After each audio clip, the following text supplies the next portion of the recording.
good evening, and welcome to this, the May 19th edition of Beyond the Headlines. My name is Colin, Dowe, and I'll serve as the facilitator of this evening's conversation.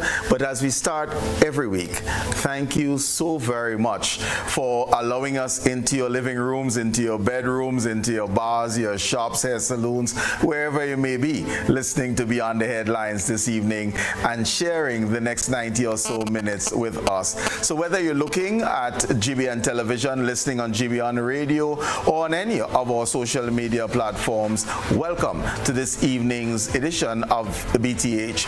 And we will be having a conversation with the Grenada Land Actors Inc., members of, as well as just having a full discussion on how we marry conservation with development. With me in studio is board member of the Grenada Land Actors Inc., Anika, Redhead. Anika, welcome. Thank you, and good night to you and your listeners and viewers. Excellent. Mr. Dean Jules, who's also in studio with us, and he's sitting here in the capacity as Conservationist. Welcome, Dean. Happy to have you join us. Thank you, and welcome to your viewers and listeners of GBN Beyond the Headline.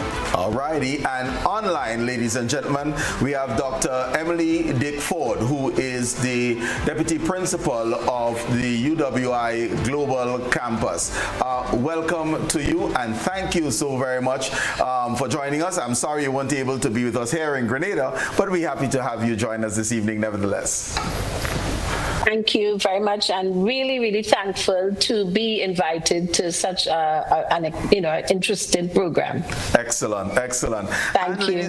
Ladies and gentlemen, let's just get right into it. And Anika, tell us, what is this grouping, Grenada Land Actors Inc.? What do you do? What is your role? Who are the members of GLA? Thank you for that question, Colin. So we are a group that officially commenced in 2021. We recognize the crucial role that land plays for poverty alleviation, human well-being, and dignity. And our calling, we believe, is to monitor land governance in Grenada and to ensure that citizens' rights and interests are at the center of land governance. We are not anti-development, as we often hear. We champion the cause for inclusive and sustainable development of Grenada's land resource. Okay, and who are the members? I mean, is there some place we can go to sign up, people who are interested in land development in Grenada? Because that seems, very, I don't want to bland, but non-threatening. But I know that you do have some teeth. So who are your members, and members in terms of character, not necessarily in terms of names? So we have members throughout the length and breadth of Grenada. We are citizens of Grenada that are interested in seeing that we are sustainably developed, our land resources are sustainably developed. If you want to join Grenada Land Actors, we do not have a physical office, unfortunately, but you can visit our website, grenadaland.org, and just like that, you become a member. Okay. You were in the news, and that's what I'm saying. I wouldn't say bland at all with you guys. So in March, I think it was, the Eastern Caribbean Supreme Court, the Appeals Court, basically cleared the way for you to have proceedings move forward against 3 land developers in Grenada, along with the Planning and Development Authority. What was that case? What is that case? Because basically there was clearance to move ahead. What's the case that you brought? So we brought a case, the Grenada Land Actors brought a case against the Planning and Development Authority in 2021. And we brought that case against PDA, I would say, because it failed its public duty to mandate comprehensive environmental studies for 3 mega tourism resorts, that is in Lasajas, Livera, and Mount Hartman. And it also failed to hold proper or any public consultation with the communities which will be affected by these mega resorts. and it also failed to keep a publicly accessed register in accordance with the Physical Planning and Development Control Act. So when we saw this, when we were blatantly refused access to information concerning these mega developments, we decided to take the matter to court. And so we did. The developers decided to join. Physical Development Authority sort of ganged up on GLA, on the citizens, I would say. And the Eastern Caribbean Supreme, they initially said that we didn't have standing, we didn't have right to ask questions concerning our environment. That was their claim. That was their claim. So you were the claimant, as it were, in the initial action for really their election of duty of the PDA is essentially what you are citing. Yes. And then the developers jumped in, and so instead of 1-on-1, it became 4 against 1. It became 4 against 1. And the claim was that you did not have standing. And the claim was that we did not have and standing. Hence they went to appeal, and the appeal court said no, the case can move forward. Yes, the case can move forward because citizens do have a right in environmental matters. Okay. Dean, why should the public be conscious and proactive in participating in these types of developmental projects? Well, thank you for this question. The public need to be engaged because it is their right as a citizen, and it is important to know what is being done with your assets or your resources. Particularly, we're talking about forest vegetation or lands that have forest vegetation, whether it is terrestrial, coastal, wetlands, etc. And as a result of that, it would help them to understand why a project is important and how they too can contribute to making the projects successful. But let me ask you this. I buy a bit of land, my birthright I would claim, because I am Grenadian. Why should you be intervening in what I do on my property? The mere reason is that conservation is important to all of us. And in the context of Grenada, despite a property might be yours, on that property you may have indigenous plants or plants that are endemic to Grenada. As a result of that, it takes both of us to ensure that these species are protected. And because of that, I show my interest and express for you and I to have some discussion on the matter that both of us can win. You know, sometimes I guess the public struggles. You talk about endangered species and things that are endemic to Grenada. If it's endemic to Grenada, it should be all about one. If it's endemic to Grenada, we all should know it, see it, recognize it. Even whether or not we know it's endemic to Grenada, but we recognize it. It seems almost like it's about 5 or 6 of you that say, you know, this is endemic to Grenada, and therefore the rest of us should fall in line to protect this. I mean, is that a false attitude? What are we sacrificing? What are we going to lose as a people? Why we have to be ultra conscious of this? Well, the fact is, even if a plant or flora or fauna, or let's say a wildlife species, is endemic, not necessarily doesn't mean that it would be everywhere in Grenada. It may be in a special vegetation type or in a special location and requires a particular habitat for its existence. And so to ensure that this species survive and becomes sustainable and protected, we have to make sure that that particular piece of land or habitat is protected. And to do so, you and me just can say, okay, well, let's protect this land. The government of Grenada will have to legislate or pass a conservation act which give teeth to the protection of that such species, whether it is flora or fauna. Mm-hmm. Who makes the case to say this bit of land or this species deserves protection as compared to others? Both the government of Grenada or the state where that species exists under some convention that the country or state... I'm with you. Hey, where I'm going is that, so the law has to be enacted. Of course. I get that. You must. But who makes the case to agitate for law to be enacted that in area X, species Y is protected? Okay, it could be an individual or group where research will carry out, and the information or the data, after analyzing the data and comparing it to other data that exists, you conclude that this species is endemic and therefore requires some sort of protection so that it can exist, and by extension, you can have population growth, because in that sense, that species might be endangered,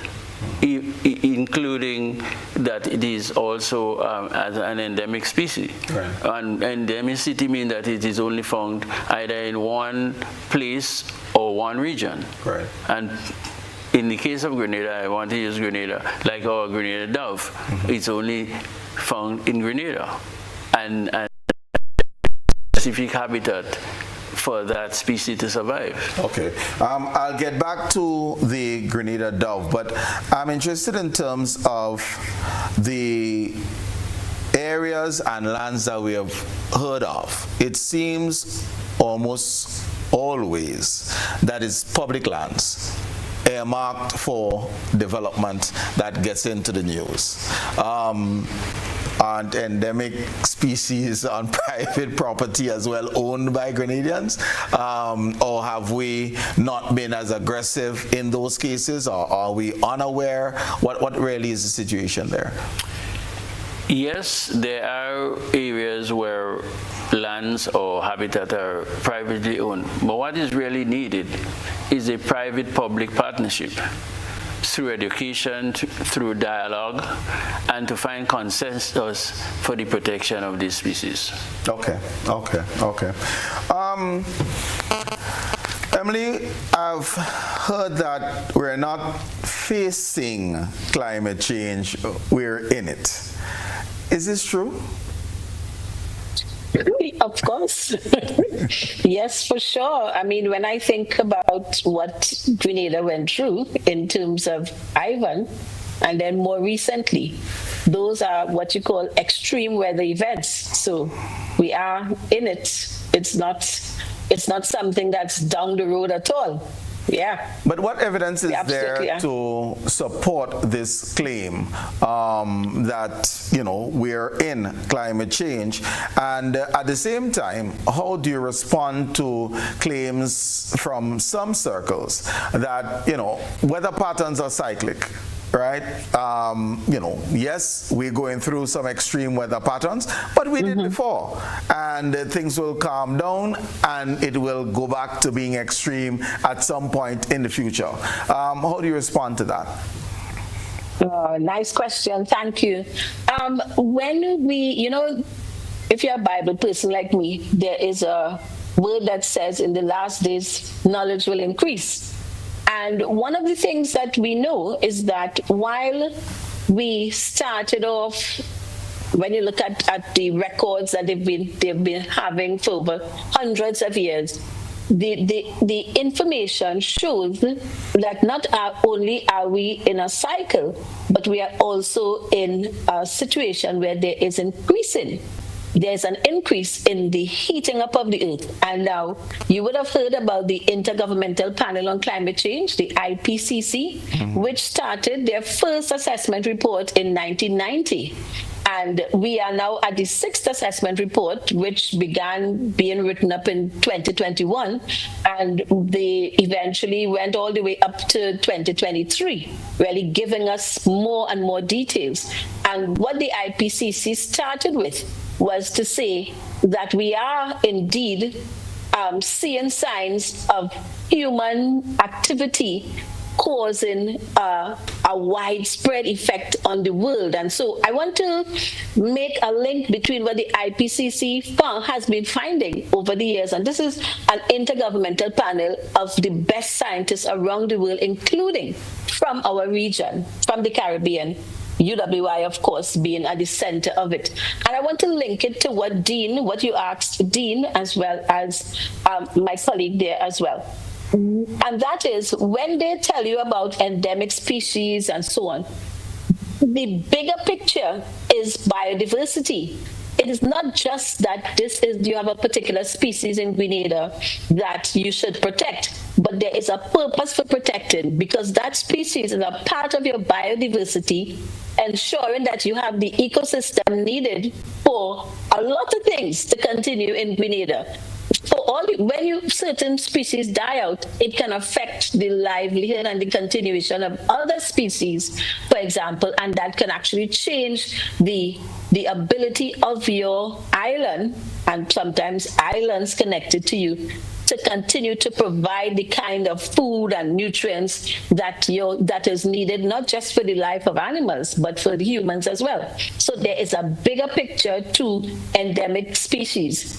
It is not just about the species by itself, but the biodiversity. And similarly with climatic change, the science has shown that there is indeed a heating up, and it is largely as a result of what they call anthropocentric activities, human activity. And so the evidence is there, and increasingly more so, especially for small island developing states. Well, I'm going to get to the SIDS because we are impacted, but let me see if I'm hearing you correctly. You're saying that as we have looked at weather patterns, you agree that it's cyclic, but what is being observed is that our hotter periods are hotter for longer. Am I understanding you correctly? That's right, and consistently so.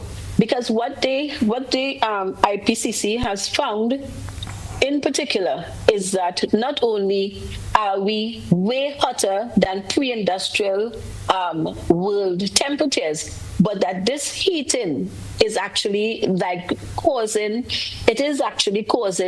some significant changes that they had not seen before. The melting of the Arctic icebergs, as well as increasing in sea level rises, and that is affecting islands. For example, in the region, we cannot pinpoint an exact island that may be inundated with water. But what we can do, we have seen our coastal zones change tremendously. I used to live in Barbados. I can tell you the coastline has changed in a way that actually changed the type of beach it was. There are some beaches that were really nice to bathe with. No longer, they're actually dangerous because they have sharp drops. And similarly, in the Pacific Islands, there are two in particular, Tuvalu and Kiribati Islands, that have found themselves in a situation where a lot of their population have actually migrated. Because of the inundation. So it is not just that we have these higher temperatures and we have rising sea levels, but we actually have impacts that are affecting human lives and livelihoods across the world already. Right. What should we be doing as small island developing states to ensure that we don't become casualties of this situation? Well, the world has actually, thankfully, followed the science and established the United Nations Framework Convention on Climate Change. One of the hats that I wore before coming to the global campus, I used to always be at UE. I was always at UWI at KFIL. But one of the hats that I wore once was as the Minister of Planning, Housing and the Environment in Trinidad and Tobago. And I attended one of these UN climate change framework conventions. And I will tell you that the global, I would call it a dialogue, because I don't myself know it's negotiations, but this global dialogue to arrive at a consensus or an agreement for the world to work together, because you cannot save the climate or fix the climate by yourself. So it has to be a global agreement. At those agreements, at those meetings, over the decades, we have had agreements to which Grenada, for example, Trinidad and Tobago islands across the region, and the world, most of the world have signed on to. So, for example, the Paris Agreement clearly states the kinds of what you would call bold and the kinds of transformational changes that we need to make and actions we need to take in order to address the climate crisis. And so we had the Paris Agreement in 2015. Grenada has, in fact, signed on to that. And all countries every 5 years must provide these nationally determined contributions. What are you going to do? In Trinidad and Tobago, for example, reduce emissions, carbon emissions, because of the kind of activities we have in Trinidad. And similarly, Grenada has actually outlined its own nationally determined contributions and what it plans to do in particular sectors. I believe your sectors, energy, including transport, what they want to do in waste, forestry, and industrial processes, and so on, to be able to contribute to the reduction in warming temperatures and for climate resilience. Emily, let me challenge you yes, here go ahead. a little bit. We had sure. COP 1, 2, 3, 4, 5, 6. We're up to about 28 now. And one may safely argue that whereas SIDS, or Small Island Development States, has a burning interest in this move, the major culprits don't seem to be interested, 1 and 2, either in changing behaviors at the pace they ought to. And if we are to talk about climate justice, while we are the victims of their behavior, not necessarily providing the type of financial support for us to make the adjustments. So we are treated as equals in changing of behaviors, albeit they are slower than ours, but we are not given the type of support needed for us to make those adjustments which are critical to our survival. Am I just totally wrong on this? No, you're not wrong at all.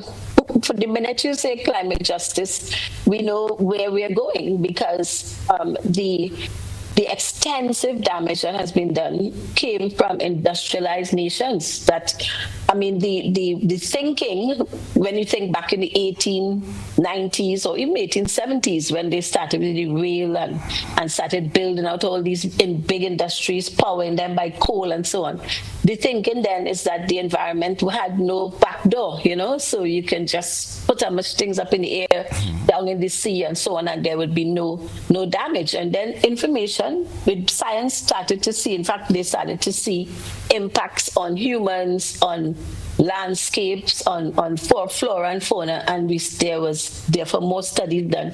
And so there was, in fact, an understanding that this is not going to work. But what we know is that the capitalist ethos and the way we've been taught, for example, economics and so on, is that if something is not part of the transaction, you don't have to take it on. And so that damage continued. Even today, there are still people who feel that this whole thing about climate change is a hoax. They don't want to believe the science. And so, yes, there has been very slow change in some places. In some other places, in Europe, for example, there have been some major adjustments. But for us in the region, indeed, there is a climate justice issue.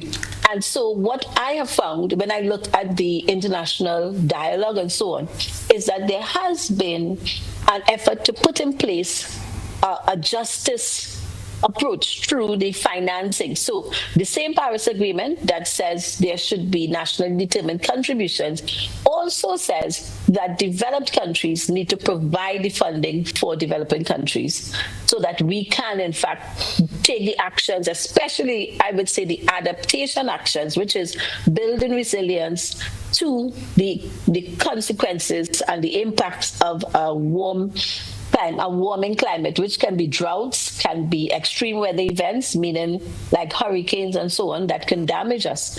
And so there are mechanisms, maybe not enough, but there are funding mechanisms provided. And I would say that we have to make every effort to access all that is available. Okay. Is what I would say. Yeah. Just as you are speaking, and we're speaking of justice and let's go equity as opposed to equality here. We've heard both President Ali out of Guyana and our own Prime Minister Deacon Mitchell citing the developed countries became developed by exploiting and ignoring our environment. Now that they are developed, they're telling us that we should be conservationists and be mindful of the environment. So if it is true that Grenada has oil reserves, and I know the nutmeg sector has attracted some attention from Trinidad and Tobago, and Guyana is now moving full speed ahead with exploiting its hydrocarbon resources, despite the fact that it has a good reserve by way of its forestry and contributing in that way. Guyana is being challenged for exploiting the hydrocarbons. Grenada is being told you ought not take that step because it can be damaging to the environment. Is this fair? Is this justice? Or should we do like the bigger states and said, when we get to that place, we'll stop. But until such time, we'll be acting as you acted. One of the important things for me as an academic, and my academic area is social and environmental accounting, which is a total redefinition of what accounting's role is. And one of the things that I came up with when I did my doctorate in this area is that what we need is not tit for tat, but an understanding of responsible leadership for sustainable development. So you can develop to the extent of anybody else, but it has to be done responsibly. Even though we identify that industrialization happened in a time of great ignorance, and then they came into a better understanding of industrial activities. I don't know if you know the history of, there was the use of coal in London, in the UK. And one time it became so bad that the smog actually had suffocated a lot of people. Right. And so with those experiences, people came to understand that we cannot continue doing it like this. We can use coal to heat, but we must find a way to do it in a way that is not going to damage the atmosphere and the air. And that is what responsible leadership is all about for sustainable development. Find out, use the same science that you use to come up with new ways of producing things and so on. And let that science also say, how do you dispose of this? How do you manage your emissions? And how do you do this in a way that will not damage not just the environment and the society for current generations, but how do you ensure that future generations actually have access to good resources, clean air, all of the things that we are saying? How do you ensure that that happens so that current and future generations can indeed sustain ourselves? And so it is about a responsible way of going forward, okay, as opposed to saying it's my time to dirty up the environment. No. Okay. We are going to be more responsible. Yeah. Alrighty. Anika, I came across what was referred to as the Escazú Agreement. What is that? So oftentimes people say it's just another agreement, but it is the only agreement that empowers people, that empowers citizens, that empowers the public. So the Escazú Agreement, or as we formally know it, the Regional Agreement on Access to Information, Public Participation and Justice in Environmental Matters in Latin America and the Caribbean. So it is the first regional treaty, as I just said, that directly empowers ordinary citizens to participate in environmental decisions, to access environmental information, and to seek justice when their rights are violated. Grenada has so far signed on to the agreement agreement, and we have ratified it, which means that we are legally bounded to uphold its provisions and its pillars. Wait, I just wonder, because in the Caribbean region, I mean, I'm a Calypso fan, so you know, by the time them fellas drink the whiskey, the treaty dead already, right? So yes, we are signatories to this agreement. By saying we ratified it, it means that we then came home and enacted laws to support us being a signatory to the GICSRD agreement. Is that correct? That is just what we did, yes. Okay. And when was the agreement, and when did the ratification take place in Grenada? So we signed on to it in 2018 and we ratified it in 2023. Okay. And we are now in the process of creating the roadmap for implementation. And once we implement that GICSRD agreement, the citizens of Grenada now have the right to know about projects. We now have the right to know about permits. We now have the right to know about the environmental impacts and the risks that these developments have on our community. And the authorities, the Physical Development Authority, must provide that information, and they must provide it in a timely manner. So speaking of timely, we moved, signed on in 18. It took us 5 years to ratify. Yes. That roadmap for implementation, is that 5 years down the road, 10 years down the road, 15 years down? Because, you know, the implementation is really what will give it teeth, as opposed to a law now being on the books, which is a good first step, by the way, because we've come a long way in even just having it on the books. Yeah. But who's in charge of developing that roadmap? Are there meetings ongoing? Where are we, if you're aware, with this? So the Ministry of Climate Change and Resilience, the Department of the Environment are in charge. But I must say that we must take the public. We must put pressure on our government. We must put pressure on our MPs towards implementation, because this is an agreement that will benefit us. Okay. All right. Viewers and listeners, it is time for our first break. So we'll take our first break and we'll be back speaking with the Grenada Land Actors, Inc., Conservationists, and of course we do have Emily joining us from Trinidad. But we'll be right back. See you shortly.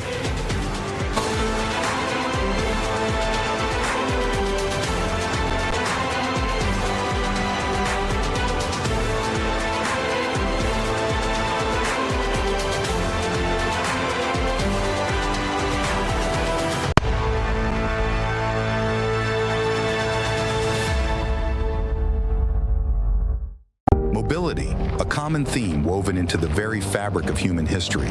From ancient wanderers to modern explorers, our instinct to move, to seek something greater, and to grow has always driven us forward. Imagine a journey into pathways of boundless opportunities and endless possibilities. A collective future where the vibrant rhythms of the Caribbean, rich culture, and welcoming community create unforgettable experiences. Beyond citizenship by investment, we believe in our collective investment of time, resources, and energy that fosters innovation, creates jobs, and enriches lives, driving the growth of an entire nation. The Investment Migration Agency Grenada boasts over a decade of exceptional service and remains committed to guiding you toward global mobility and economic freedom through investment. Your journey becomes our shared story of progress and prosperity. This is an invitation to be part of something greater, something enduring. Begin your journey at imagrenada.gd. IMA Grenada. Unlock the possibilities. Attention all divers, snorkelers and underwater enthusiasts. Effective May 15th, 2025, all visitors to the renowned Mullinaire Underwater Sculpture Park will be required to pay a small fee of US $3.50 or EC $10 per person.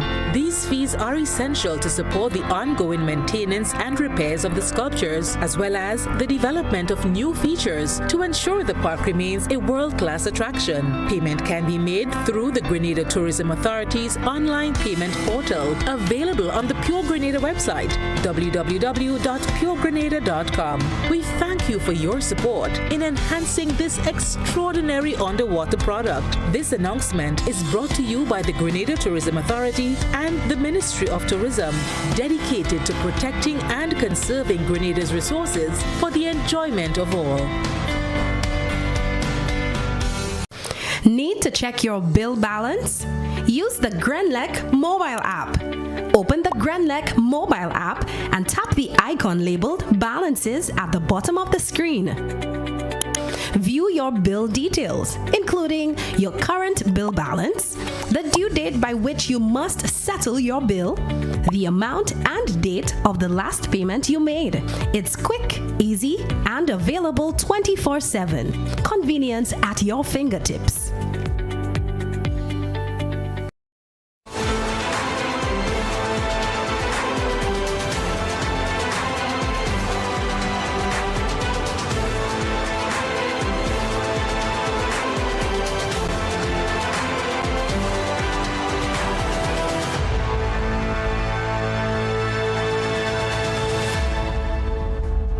Welcome back, viewers and listeners, and of course we're speaking to representatives of the Grenada Land Actors Inc., but we're zoning in really on our environment and being good citizens, and essentially that's really the conversation. Anika, before we left off, you were speaking of the implementation of Grenada's now adoption of the GICSRD agreement. How do we go about at this point, where I know the implementation plan is being rolled out? Ministry of Climate Change is in charge of that, from what you said. But how do we go about getting information now? Who do we go to? Who do we call upon? Who have you called upon for information? So there is the GICSRD Secretariat website that you can visit. You just tap in GICSRD and all the information will be there. And we also have information on our website, grenadaland.org. So you can go and you can get information there as well. As a citizen, though, how do I know that I need information? Because this requires some level of proactivity. I'm walking along, and as I was saying too earlier on, I don't know that this species is endemic. John Public doesn't have that information. So how do we know? We ought to know, and therefore can act in saying what's happening here. I often say, just like we're patriotic about the job. We should be patriotic about our environment as well, because we live in it. For the viewers and listeners, they believe you do just personally attack me, but that's all right. I will. No. Go ahead. We should be patriotic about our environment, because this is what we have and this is what we will be leaving for future generations. Right. And we should be sustainably developing this environment so that what the future generation gets from it would be as sustainable as well, what they inherit from us. And so if you need information about anything, the information is out there. We have our phones in our hands every day. We access social media. You see a bird, you can take a picture of that bird and tap it into Google, and you find out what type of species of bird is it endemic to Grenada? Is it not endemic to Grenada? What is its purpose in the biodiversity food chain? Okay, and what typically triggers action? Is it only, and I think I alluded to this question before, but is it only big projects that attracts that? I mean, because for the citizens, your membership, Grenada Land Actors Inc. membership can't be everywhere. So we need the 112 of us to be working, 12,000 of us, to be working collectively to protect our Grenada. But quite often it's one of ignorance, not necessarily bad mind or being callous about the environment. So what really triggers action? What should we look for, if you can, in order to say, well, we probably need to dig a little bit deeper here before this project progresses? So if you see anything happening in your community out of the ordinary, you come together, you go into your community centers, or you question your MP. I see this happening in my community. What is it about? And if the MP does not have the answer there and then as to what it is about, do a follow-up. Ask again what it is about. Ask other community members. What did you see this happening down the road? What is happening down the road? We normally call the radio stations in the morning, or you can call PD and say, I see the clearing of this land here, and it's massive clearing. I see big machinery. I see people around. So was an application made to clear this space? Is that my business? My neighbor is undertaking an expansion, and I'm calling the Planning and Development Authority to find out, did they have approval? I mean, are they going to be creating tensions within the community? I do not see it as creating tensions. I see it as the environment is everyone's business. That is how we should see it. We should not see it as a neighbor being fast, or as we say it in local language, Mako. No. What happens to the environment around you should be your business. But where do we begin and end with these demands? Is it,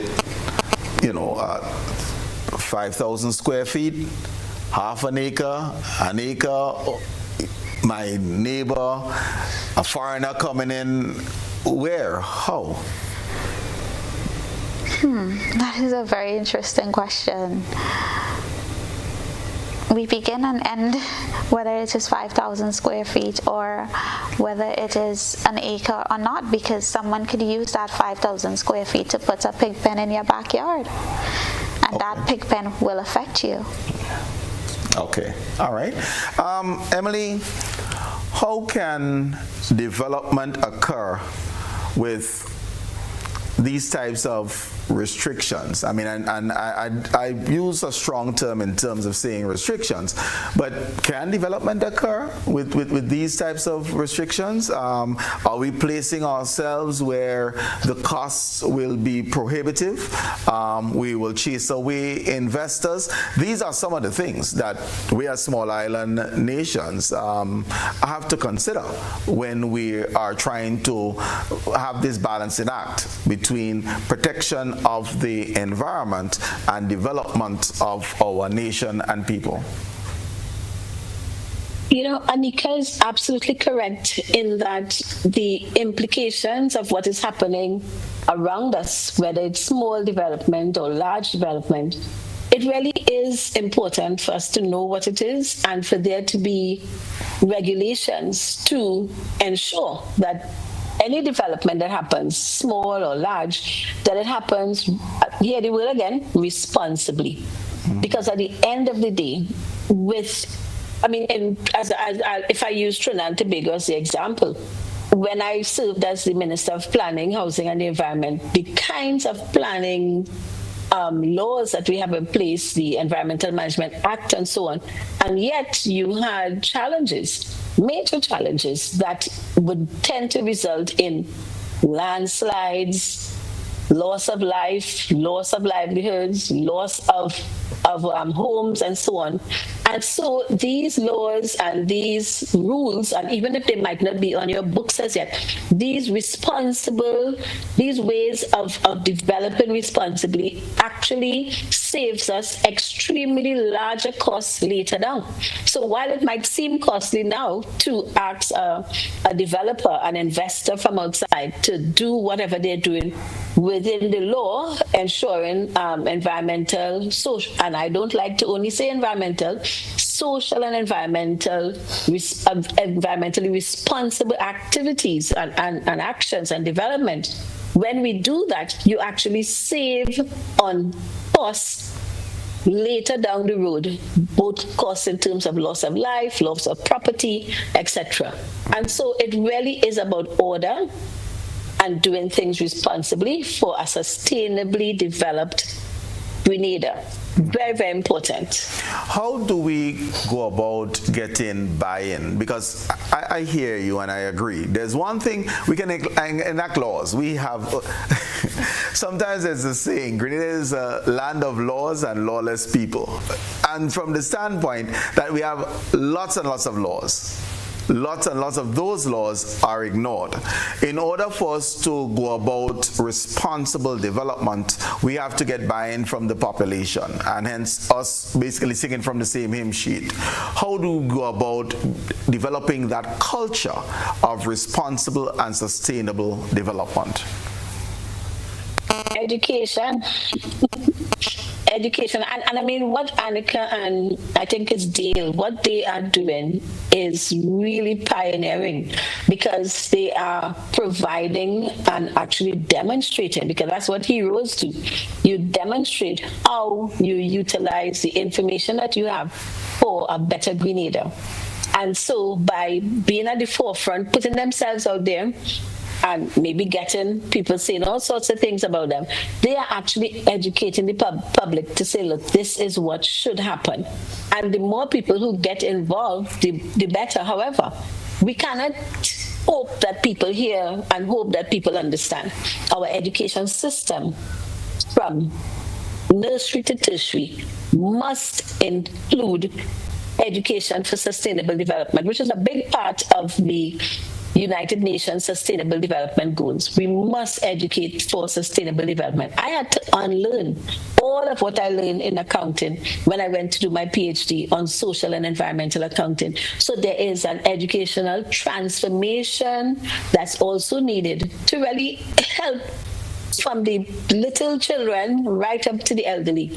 And in fact, I think the older people had a better understanding of the value of the environment, the value of certain things than we have growing up. Mm-hmm. And so it is very important for us to get to that place where our education system, our social interaction, shows like this help to educate the public so that people can actually take part in ensuring responsible development all around them, all around us. Who would you recommend take lead on that education process? We have CARICOM organs like CXC, and they do testing from CPA to CCLC to CSEC to CAPE. If we're speaking from nursery to tertiary, should they have it built into curriculum so it becomes mandated, as opposed to leaving it up to individual territories to have this done? And with our limited resources, again, we may very well be challenged to have the curricular changes implemented to achieve this goal, even if we buy into it. I think it's everybody's business, to be honest. Yes, yes, CXC, yes, CARICOM. But do you know that the way we have been teaching little children, have them sitting down in a classroom day in, day out? I studied in a cold country when my son was 3 or 4. And in this blistering cold country, they took those children outside every day, whether it was hardly ever sunshine. And whereas when we're in the Caribbean, we have our children locked in a classroom, just adding up and doing such. No. So it's a simple change, recognizing the value of the environment, of nature, and so on. Let children go out there and learn. So sometimes we try to, I think we over prepare and we over policy things in the Caribbean. Yes, you need those things, but you really need action. You need just common sense things that you would normally, that people did in the past. Long ago, I mean, I think I didn't go to a doctor until I was about 20, because my mother would go and pick a bush when I catch the cold. But you have to know which bush, Right. So that there is natural, there's knowledge, there's understanding that even our early childhood teachers, I would tell you that in the UWI, we are working on integrating sustainability and everything to do with social and environmental into the curricula, slowly but surely. And I believe that it should be something that teachers are encouraged to do. It shouldn't take a big policy paper. Yes, those things will happen, but even from now, we need to really incorporate these things. Just as a teacher, I'm a teacher, I go out and I do my research, I come back and I bring it to the children, bring it to the to the little ones, the big ones, the tertiary level ones, primary school. You bring the knowledge into the classroom as demonstrations, as the kinds of projects that you're asking them to do.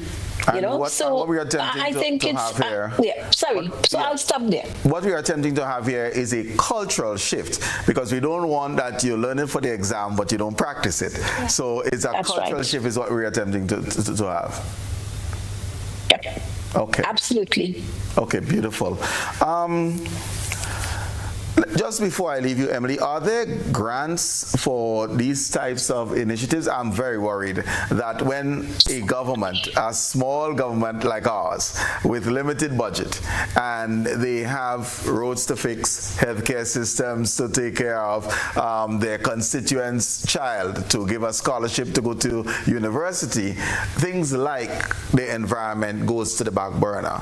Are there grant funding that can be accessed in order to assist us in achieving these goals? Absolutely, quite a lot, and quite a lot that we in the Caribbean are not tapping into. And that's one of my passions, as I told you, social and environmental accounting. Mm-hmm. I teach a course on sustainable finance at the graduate level, and it is all about where the money is to promote sustainability. And there are, and I mean, Anika, I hope you know about that, and Dale as well. There's quite a lot that's out there.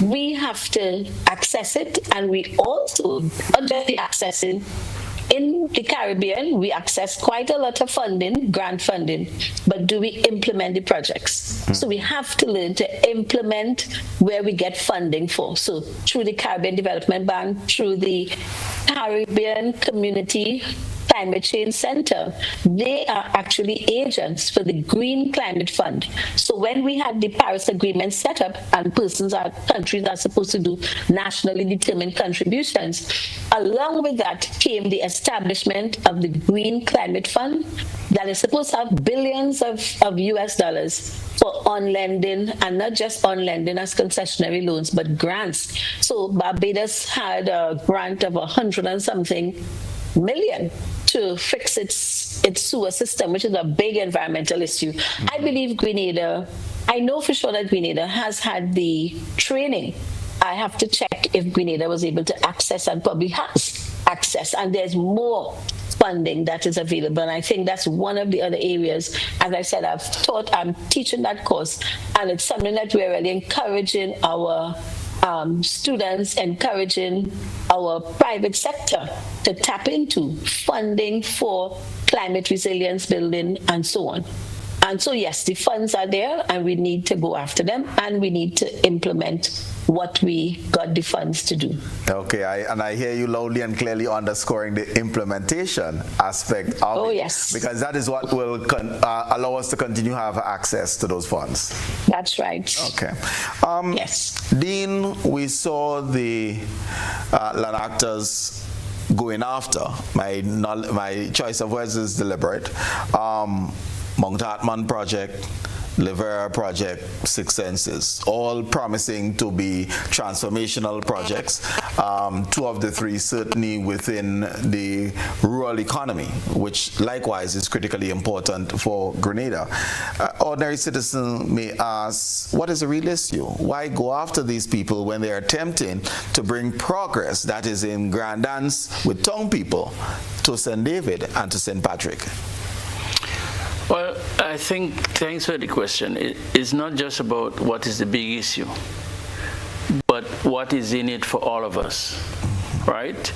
I don't think any one of us, including the Grenada land actors, is against development. But the development must focus on sustainable development. And inclusive development. In other words, rather than just putting down a big physical structure and say you provide jobs, you have to take into account the environmental ramifications that come with what you do. And that kind of led me to go into, before you do any pile as such, there need to be an environmental impact assessment, right? Before you do such. This would be a tool to help all parties to make informed decision. But there must be talk. There must be collaboration with the community that are in close proximity with the resources. Remember, they have been using the resources for years. And to just come arbitrarily and say, okay, we put in on a hotel and we will provide 150 jobs, it doesn't cut it. Remember, also, what about the crustacean they've probably been harvesting for years as adding economy for the home, meaning crabs? But when you put down the structure, where is the alternative? So all these questions need to be answered, and we need to collaborate and come up with the best practice so that everybody can be a winner in the end. So we're looking now not just, and Emily kept repeating it, not just environmental, but social responsibility as we develop. Certainly, because using Six Senses as an example, Grenadians from all walks of life goes and used to go to Las Vegas Beach, and the beach adjacent, on I can't remember the name now, that it's a bit smaller, but Grenadians used to go there. Now you do not have access to go there. So the traditional usage has been stolen, more or less. The social aspect has been stolen. But where is the alternative? Perhaps if enough dialogue had taken place, then there could have been this mitigation between both parties and say, okay, we are not going to do this hotel in an expansive way and leave out the social aspect of the people who once used the area. But we'll give you access, but control access. You know, it's not that we putting you in a handcuff, so to speak, but we must use it sensibly or responsibly, as we've been saying here. And if we had done so, then there would be less noise or aggressive noise, as some people want to say. Okay. You introduced it earlier, the Grenada dove. Does it exist? Yes, it still exists. You said it was endemic to Grenada. I mean, some people would say there are probably more Grenada doves in St. Kitts than there are in Grenada. And I'm coming from the standpoint that whereas we can see and we know ground dove, we know that the ramie was on a coat of arms. The Grenada dove is not something that we're aware of as a people. It was a new phenomenon introduced to us about just over 20 years ago. So for something that we don't know about, has not been part of our culture, we're asking to sacrifice developments like Mount Hartman.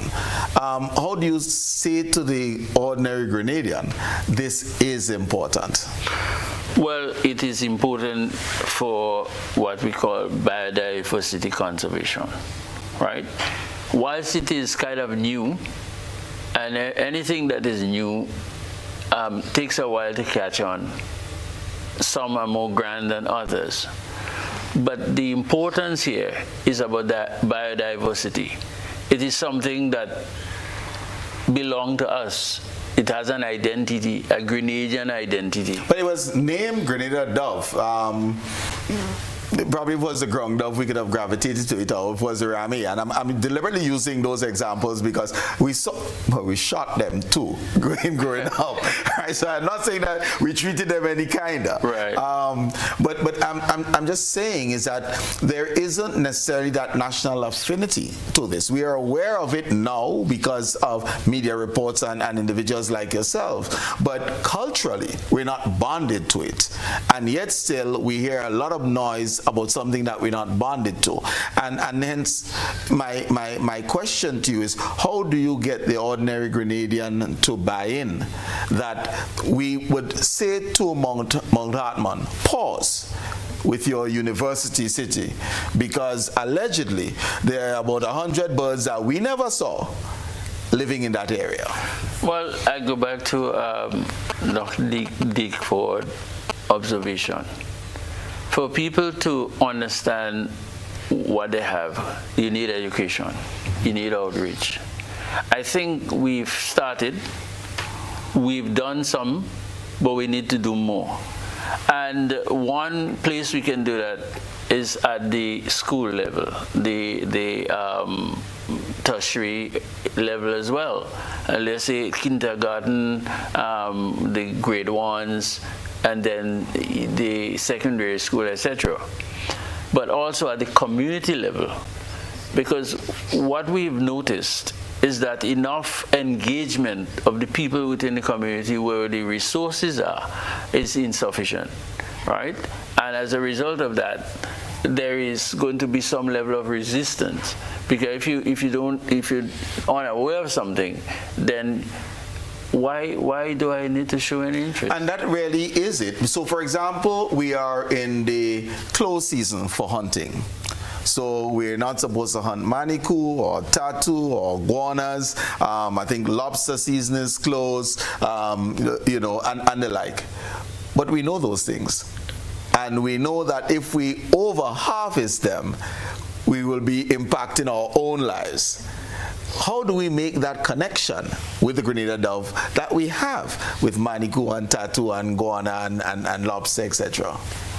Well, I go back to education is one way, but we have to change our mindset from being, how do I put that, non-interested to become interested in things that has value. So we have to change that mindset to become value-based people, that our kids, the elderlies, the people in the business fraternity, government employees, etc.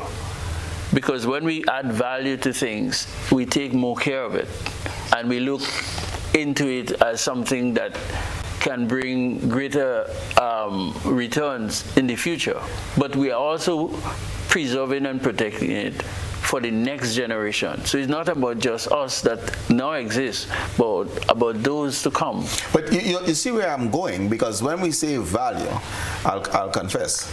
So manikou, tattoo, lambi. So I'm very interested in protecting those species for its sustainable use and harvesting, because I like it. How do you bring that home in the case, for example, of the Grenada dove? Or if we're speaking of plants that we don't necessarily use, how do we bring that home to the Grenadian? Whether it is through its contributions to the overall ecosystem, the value that we can develop and probably have a sanctuary that becomes part of our tourism product. How do we go about getting it ingrained culturally that we can relate, as opposed to, because when we eat, we know the value, right? But that's all we're speaking about. How do we go about educating the public in that regard? So yes, I'm glad you touched tourism as an economic vehicle in protection or preservation of both the habitat and the Grenada dove. It can bring multiple economic benefits, right? In the area of tour guiding, research, and I can go on and on. So once our people understand the Grenada dove can be utilized together with the Mount Hartman National Park as a tourism flagship, so that people will come from far and wide, globally, just to see the Grenada dove, because they cannot see it anywhere else. It's in Grenada. I want to see what this dove look like. I want to experience Grenada as well. And by protecting the Grenada dove, these benefits will come to Grenadians who are being trained in tour guiding and in conservation, best practice, etc. Okay. Would you say, for example, and I think the classic example of community tourism is the turtle watching in Livera, because whereas we, bad behavior again, hunted the turtles, we no longer hunt for the most part, and I think can maybe make that as a declaration, but rather there are official tours coming to see the turtles landing, see the young ones going out, etc. So there was community buy-in which brought about the cultural shift. Is that something that we probably should be looking to do with the people within Mount Hartman, Granans Valley and surrounding areas, so that they see it as part of their community, elevate it, and hence the protection will be easier? Certainly, because once the people in the close proximity where the dove, as we're talking about, habit, are integrally involved in its conservation, then they would be more inclined to protect the Grenada dove, because now they have ownership. This is ours. We have an identity with the Grenada dove. This is right here where we live. And this is something we need to advocate, and to give them also the opportunity to manage the resources. So co-management, yes, it's government property, but you train young, upcoming scientists, etc., in faunal conservation, and they would be the managers of the national park and the Grenada dove population. Okay. All right. Viewers and listeners, it's time for a final break. But when we come back, 440-1252, call in, share your views, ask your questions to the experts. We'll be right back.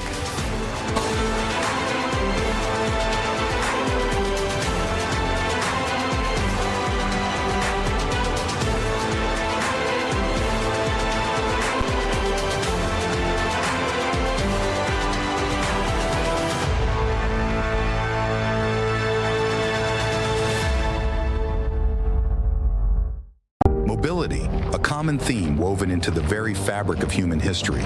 From ancient wanderers to modern explorers, our instinct to move, to seek something greater, and to grow has always driven us forward. Imagine a journey into pathways of boundless opportunities and endless possibilities. A collective future where the vibrant rhythms of the Caribbean, rich culture, and welcoming community create unforgettable experiences. Beyond citizenship by investment, we believe in our collective investment of time, resources, and energy that fosters innovation, creates jobs, and enriches lives, driving the growth of an entire nation. The Investment Migration Agency Grenada boasts over a decade of exceptional service and remains committed to guiding you toward global mobility and economic freedom through investment. Your journey becomes our shared story of progress and prosperity. This is an invitation to be part of something greater, something enduring. Begin your journey at imagrenada.gd. IMA Grenada. Unlock the possibilities. Attention all divers, snorkelers and underwater enthusiasts. Effective May 15th, 2025, all visitors to the renowned Molinaire Underwater Sculpture Park will be required to pay a small fee of US $3.50 or EC $10 per person. These fees are essential to support the ongoing maintenance and repairs of the sculptures, as well as the development of new features to ensure the park remains a world-class attraction. Payment can be made through the Grenada Tourism Authority's online payment portal, available on the Pure Grenada website, www.puregrenada.com. We thank you for your support in enhancing this extraordinary underwater product. This announcement is brought to you by the Grenada Tourism Authority and the Ministry of Tourism, dedicated to protecting and conserving Grenada's resources for the enjoyment of all. In our part of the world, we need to be prepared for natural disasters like storms and hurricanes, even outside of the season. I'm sure you'll agree that keeping our loved ones, homes, and businesses safe is important. So, I came up with a few quick tips to help you stay safe. First, First, make a family disaster plan and ensure that everyone in your household is familiar and comfortable with it. Remember to add batteries and flashlights to your emergency kit. Don't be caught off guard by natural disasters. Prepare now. For more information, visit grenlec.com.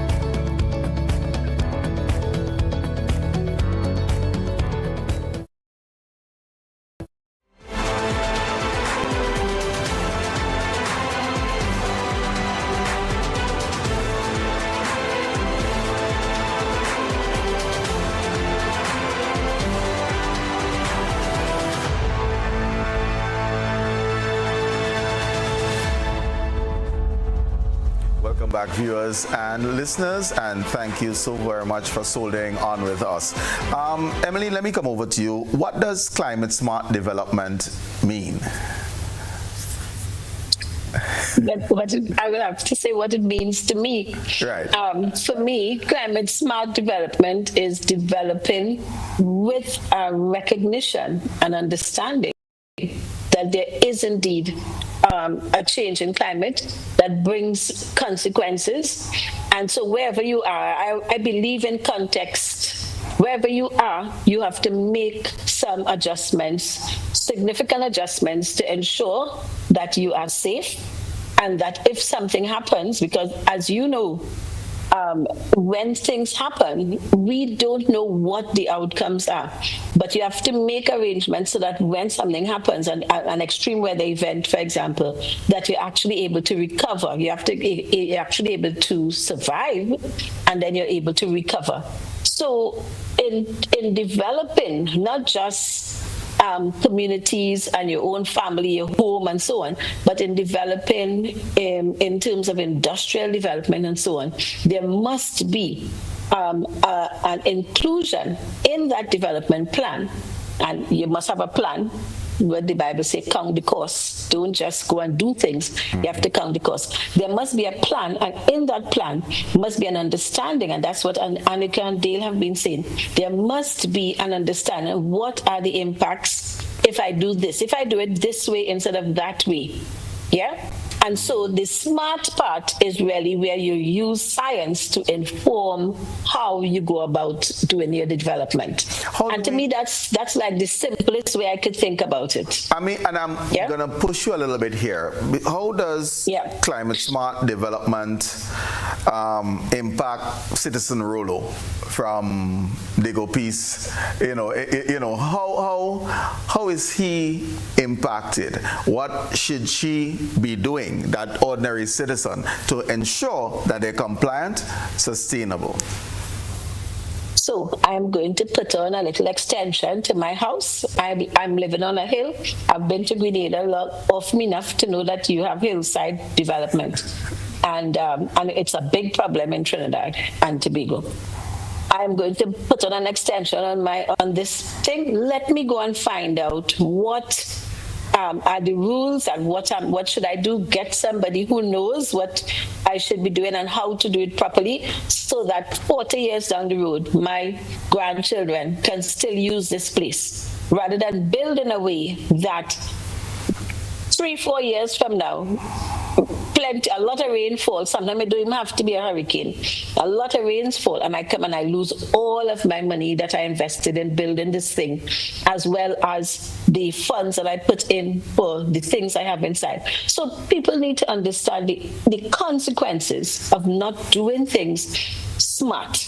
That is, including information that would tell us, look, if you do it this way, it can cause, it can give you a secure foundation, it can give you a structure that can last you 100 years. I mean, we've been abroad and visited castles that were up for 800 and something years. Why? Because it was built with some understanding of the engineering of things. And so it really is to help people understand this is how you protect your investment. Okay. I mean, that to me, that's the simplest way I'm with you. that I can think about it. Anika, we heard that there are funds to assist in this vein. Has the Grenada Land Actors Inc. been able to access any funds? And if you have, what are some of the projects that have been executed, will be executed? So yes, we have access. We have access funds. We received grant from FEMA, and we received a grant from the Caribbean Natural Resource Institute out of Trinidad. And these are the funds that we're using to put out there what the Escazú agreement is about. So we recently had a two-day workshop in March where we brought in a consultant, Amanda Bayer, and she broke down what the Escazú agreement is about and put it side by side with other legislations and frameworks that we already have in Grenada. And we had a number of persons come into that two-day workshop. We had representatives from GIS, representatives from St. George's University, representatives from Grenada Solid Waste Management Authority, and even the Planning and Development Authority. We had representatives from there. And so future plans for that, we plan to go into schools. We plan to have more workshops to include more stakeholders. We're going into communities. We're trying to do it in each parish, to have a two-day workshop in each parish, and to have it at a time where everyone can be involved to find out about the Escazú agreement and how they can use it in their daily lives and how they can use it to ask questions about what is happening in their environment. Let me ask you this. Have the efforts of Grenada Land Actors Inc. been tarnished by some other non-governmental organizations prior to your existence that paraded as non-governmental organizations but turned out to be political surrogates, and hence you have to overcome the mistrust when you present yourself as a group of citizens trying to work for the betterment of Grenada, especially when challenging large projects as we saw Mount Hartman, Lasajes, Livera. Has that been an issue? Yes, that has been an issue. When we started the case in 2021, we were called enemies of progress. We were called, we were told that we were with the opposition, and don't study them. They're keyboard badge-ons. They're up to no good. And now we are being called the same thing. You remain the opposition. We constantly remain the opposition, and persons would still continue to say don't study them. We're talking with emotions. We're just trying to stir up trouble, and we're anti-development. But we're seeing a change of tide in terms of, because we're doing these outreach projects now, so people have a better understanding for what we're doing and what we stand for, and they are seeing it for themselves, because they're seeing that some of the beaches are being eroded. They're seeing that they no longer have access to certain beaches, as what is happening in Lasajes. They're seeing that boulders are being placed on their beaches. They're seeing that they're no longer seeing the birds, they're no longer seeing the turtles. So they're beginning to understand, and they're beginning to appreciate what we're doing. What else do you believe you need to do to empower the population to force accountability of the government and developers? We need to continue our education drive and continue to let the citizens know that we are a resilient people. We've been through a lot as a nation. We tend to forget what we've been through, and we tend to forget what we stand for. We need to come together. Just bringing that home, that togetherness, and that we need to be patriotic, not only when it's carnival time, but also we need to be patriotic for something that has always been there, which is our land resource. And we're only 133 square miles, and we're not growing up any further. We are not growing up any further, no. Okay. We have quite a number of laws on the books.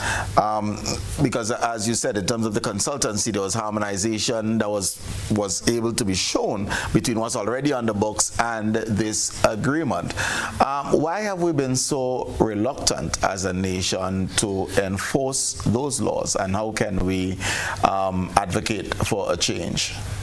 I'm guessing because we're so small and governments, or I should say, you want persons to maybe vote for you, so you give them something for now, but when you get in there you realize, okay, I can't do this now. But us as citizens coming together and demanding, this is what was promised to us, and these are the laws that we have on the books. You need to implement them, because that's what we wanted. We wanted change. So we have to come together as citizens and say, this is what was promised to us, and this is what we want. All right. And when we asked for it, we believed in it. It wasn't a political football. This is what we believe in. Yes, this is what we believe in. Okay. Emily, how do we agitate for a grassroots movement that leads to transparency, that leads to participation, that leads to justice? How would you recommend we go about doing this? You have two excellent examples of people who have been doing it. I mean, I've been listening here, and I'm really, really pleased to hear this.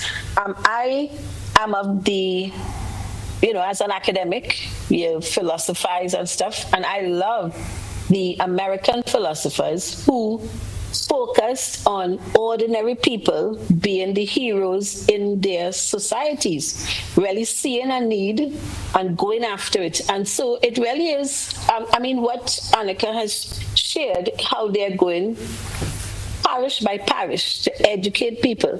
That is exactly what is needed. I would tell you, in Trinidad and Tobago, Dr. Eric Williams he always educated the public, and I think that's one of the things that we need to happen again. He educated the public, and that's how my mother, who was a single parent, understood what she needed to do to position us to have a way better life than she did. And it certainly worked. And so I'm listening to Dale, I'm listening to Anika, I'm listening to you.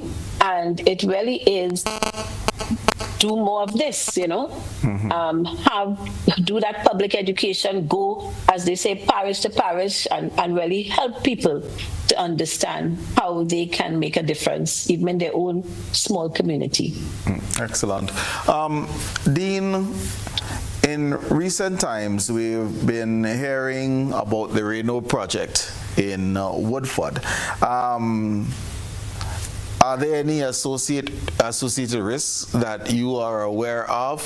Have you been part of the questioning as to why this plant is going down? And to the best of our knowledge, there hasn't been an environmental or social impact assessment shared with the people of the area. I don't even share it with the Planning and Development Authority either. Any insights there? Well, I haven't been directly engaged, but I read, in fact, recently, I think it's New Today, about some of the activities that have been taking place there. And I come to understand, I may have to use the word, allegations surfaced that there was not an EIA done prior to commencement of the works. And I think this is something that should never have happened. And we as a people is not against foreign investment or investors. But when you come to a country, there are laws that governs the country. And you as an investor should fall in line and to adhere to the laws. And so I do not want to be too rigid, but in some way we need to hold the Planning and Development Unit. Well, I was going there because a couple of months ago, the officials from the Planning and Development Authority was on. They said that they did not grant approval. They said that in June of 2024, they actually wrote to the developers of this project, citing that they were basically operating illegally. We are now sitting here in May, so we're almost a full year, and things seem to have been going on unabated. How do we need another lawsuit from Grenada land actors on the Physical Development Authority for dereliction of duty? Well, maybe so, but I think we need to find out where, what is the genesis of the behavior of the developer. Of course, I will still say that the Physical Planning Authority, Development Authority, need to be more proactive in their approach. And if there, and which I believe there are legal ramifications, you need to enforce it so that the developer know that you are serious about adherence to the laws of the state of Grenada. And so they need to move, in my mind, speedily to ensure that that happens. In other words, shut down or get whatever legal document that would say to the developer, you need to cease any further activity on that site without the presentation of an EIA. That should have happened before you started, but we're giving you a time frame with which you should have one done for review before you return to any activity whatsoever. Okay. All right. We boast, as Grenada, we are a cruise and yachting site or destination. We boast of being the dive capital of the world. Has, whether the GLA or others, turned our attention to our coastal and marine resources, and what type of activity, protection, agitation, education has there been on that side? Because our conversations have largely been terrestrial. But what are we doing to protect our marine environment? Well, as you probably do, or heard, or maybe not, a couple of years ago, maybe 10, Molina in particular, that area was declared a marine protected area. And what is needed is what we are saying. A lot of the times we get engaged in declaration of sites as national parks or protected area, but the general public is not well educated about what it is about and how data can contribute towards the protection of this terrestrial or marine space, and being the watchman of the activity. Because if we educate our people about the do's and don'ts, what are the things that can create negative impact and those that can create positive Has that impact. been part of the problem, that we attempting to educate those, as which almost sounds top down, as opposed to having a grassroots movement saying, you know, in order for you to continue enjoying this, and, well, first of all, what do you do? And in order for you, and this is the impact it has, in order for you to continue to enjoying it, probably there needs to be some adjustments, as opposed to come in and say, don't do this, don't do that, because the science says X. Well, I think it should be, in my mind, for better appreciation of what's there, up-down approach. Engage the people from the onset of the concept of declaration of an area to become a marine protected area or national park. I say that because the people in the community where that area is going to be designated would have been using the resources for many years. Good or bad practice, right?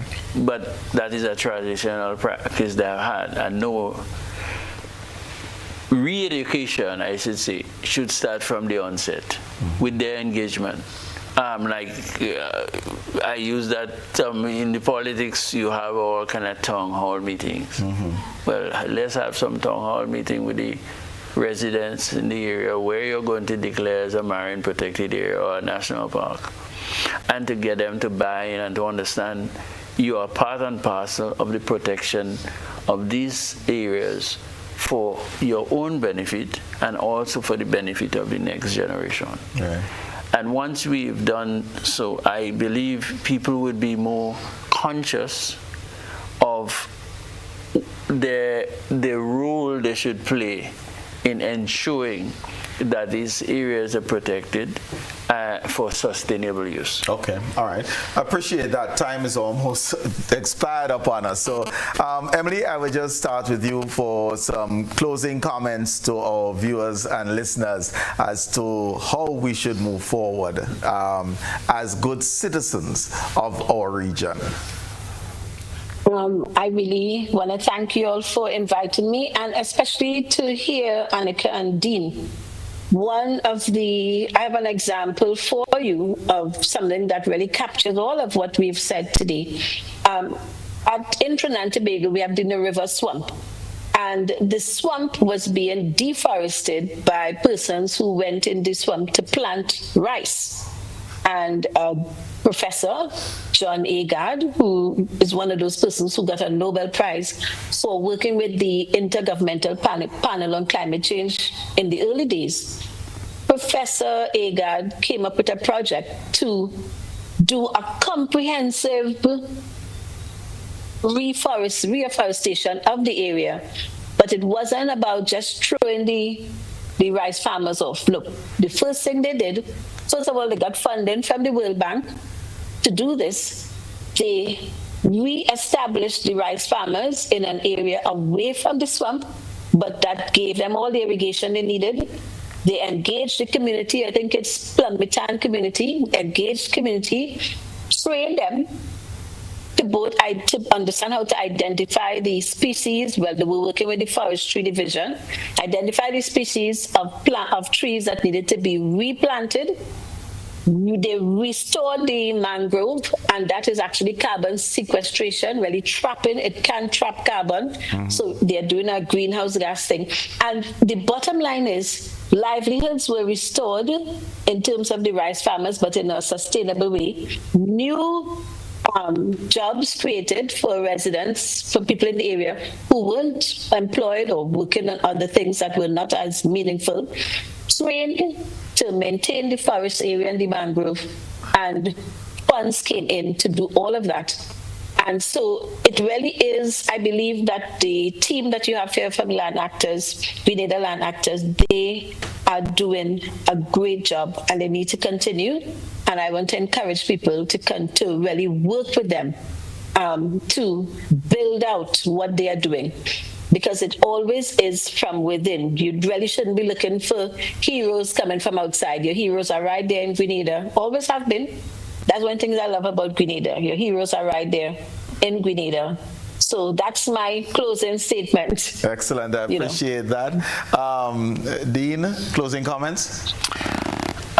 Well, I too want to thank the Grenada Land Actors for granting me that opportunity to be here to share my ideas, my thoughts. Also thank the viewers and listeners and yourself and Dr. Dick-Forde for this opportunity. And I want to say to our listeners out there, let us come together and to work assiduously to ensure that our environment is protected for the greater good of the next generation. Excellent. Anika, you had the first word, you get the last word. Thank you to you for having us, and thank you to our panelists for agreeing to be here and to share their expertise. And I just want to say the era of passive governments must end, and the era of active citizen participation must begin. We cannot continue to be bystanders in the face of environmental destruction. And yes, we do have environmental laws that exist, but they are only as strong as the people who insist they be enforced. So we must come together to safeguard our environment, and we must come together because this is all we have, and this is what we're going to leave for future generations. Anika, Redhead, Dean Jules, and Dr. Emily Dick-Forde, thank you all so very much for being with us and for sharing, and to you, all listeners and viewers, for participating in our program. Grenada belongs to all of us. Being patriotic requires us not only to take care of each other, but all that is Grenada, whether it's terrestrial or marine, for ourselves and for future generations. That's the message this evening. Take good care, and I look forward to being with you again in the next 6 days, 22.5 hours. Godspeed.